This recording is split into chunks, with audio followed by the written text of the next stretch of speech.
The reason you want to consider using your VA loan is because of the obvious one, and that is it's no down payment. Now, if you couple that with the incentives that these builders are offering right now, just because the market is what it is, you can literally walk in, sign some paperwork, and leave with your keys.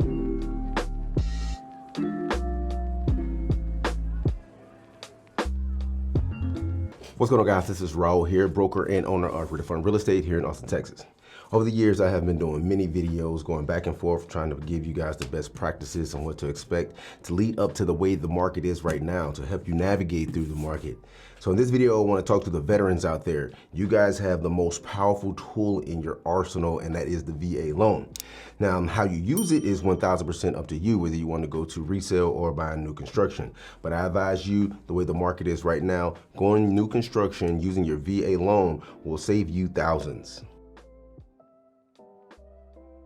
Now, the most important thing of this whole process is understanding your qualification amount. What is the amount that you can live off and still live comfortable? Now, the lender will help you with this. The lender is actually not going to tell you about living comfortable. They're just going to use an algorithm and a formula and say, hey, you got approved for X amount of money, and this is your max. This is the amount that the lender is qualifying you for based on the rules and regulations of the VA loan. It can be 50, it can be 60% of your DTI, your debt to income ratio. One of the best things you can do right now is take a step back, look at your personal finances, and knock out as much debt as possible. You don't have to worry about the down payment using the VA loan, and the way I'm trying to advise you on how to use your VA loan, you don't have to worry about the closing costs either. So why new construction? New construction is going to be the cheapest upfront cost that you guys can come across, especially avoiding the down payment. With any retail property, you're going to put in an offer, you're going to have your earnest money, which you still will have with a new construction, but you're also going to have at closing your closing costs. Now, the way the market is set up now, the sellers can negotiate and they're starting to pay some of the closing costs for you guys as far as the buyers are concerned. But what it still boils down to, you're going to work with a third-party lender. I'm calling it a third-party lender because when you're talking about a new construction, you're dealing with the in-house lender. The in-house lender is somebody that the builder work hand in hand with. That's the go-to, and they can say, hey, if you work on my in-house lender, we'll give you X amount on your closing costs.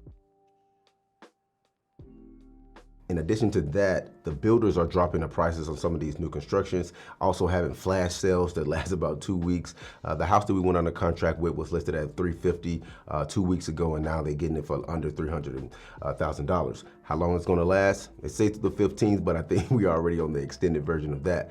So keep your eyes open for these crazy pop-up sales that these builders are having, and always ask about the incentives of working with the in-house lender.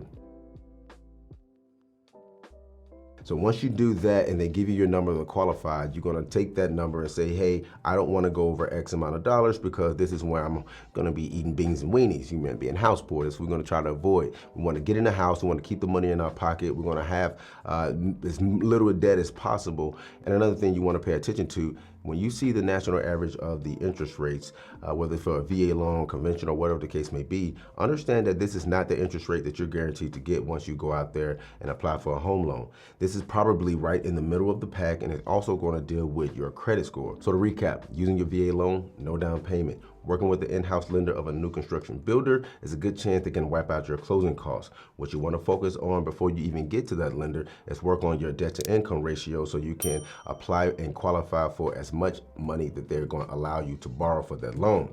Dealing with that interest rate, they've taken up a big chunk of that money going towards the interest rates alone, allowing you or putting you in a situation where it's looking like you can't qualify for that much. But that's no problem. We're going to take care of that by eating up the debt.